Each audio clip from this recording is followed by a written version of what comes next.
ప్రైస్తులా దేవునామానికి మహిమ కలుగునుగాక. అపోస్తుల కార్యములు 7వ అధ్యాయము 47-50 వచనాలు మన ధ్యానం చేస్తున్నాము. అయితే సొలొమోను ఆయన కొరకు మందిరము కట్టించెను. అయినను ఆకాశము నా సింహాసనము, భూమి నా పాదపీఠము. మీరు నా కొరకు ఎలాంటి మందిరమును కట్టుదురు? నా విశ్రాంతి స్థలమేది?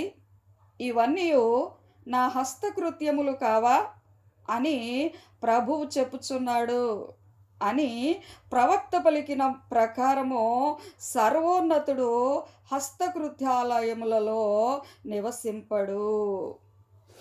హస్తకృతాలయములో నివసింపడు. ఎవరు ఆయన? మానవులు హస్తములతో చేసిన హస్తకృతాలయములో నివసించువాడు కాడాయన. ఆయన నివాస స్థలం ఏంటి? మనం ఇదివరకు కూడా ధ్యానము చేశాము. ఆయన ఎక్కడ నివాసం ఉంటాడు? మందిరాల్లోనా? ఎంతో అద్భుతంగా, రమణీయంగా, ఎంతో చక్కగా, సుందరమయముగా కట్టించిన మందిరాల్లో నివసించేవాడు కాదు ఆయన. ఆయన మందిరం ఏంటది? మన హృదయము. నీ దేహము దేవుని ఆలయమై ఉన్నది. నీ దేహము ఆయన ఆలయము. నీ హృదయమే ఆయన స్థానము. ఆయన మందిరము నీ హృదయమే.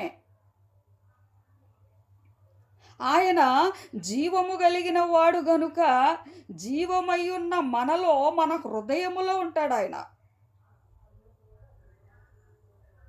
హస్తకృతాలయము అంటే ఏంటి? చేతులతో చేయబడిన మందిరము, చేతులతో సమకూర్చి కట్టబడిన మందిరము. అందుకనే మరి 47వ వచనములో ఏమనుంది? అయితే సొలొమోను ఆయన కొరకు మందిరము కట్టించెను, అయినను అనుంది. ఏమనుంది అక్కడ? అయినను. సొలొమోను మందిరమును కట్టించాడు, ఆయన అందులో ఉన్నాడు అని ఉందా ఇక్కడ? ఆయనకు మందిరము కావాలి, ఓకే. అందరూ కలిసి ఆరాధించటానికే మందిరము. అందరూ ఒక దగ్గర గ్యాదర్ అయ్యి ఆరాధన చేసుకోవటానికి అలా ఏర్పాటు చేయబడింది. కానీ ఆయన హృదయములో నివసించేవాడు. ఆయన అందరూ చేరుకోవడానికి ఒక స్థలం కావాలి, గెట్ టుగెదర్. కాబట్టి అందుకొరకు మందిరములు ఉన్నాయి. కానీ ఆయన నివసించే మందిరము నీ హృదయమని నువ్వు జ్ఞాపకం చేసుకోవాలి.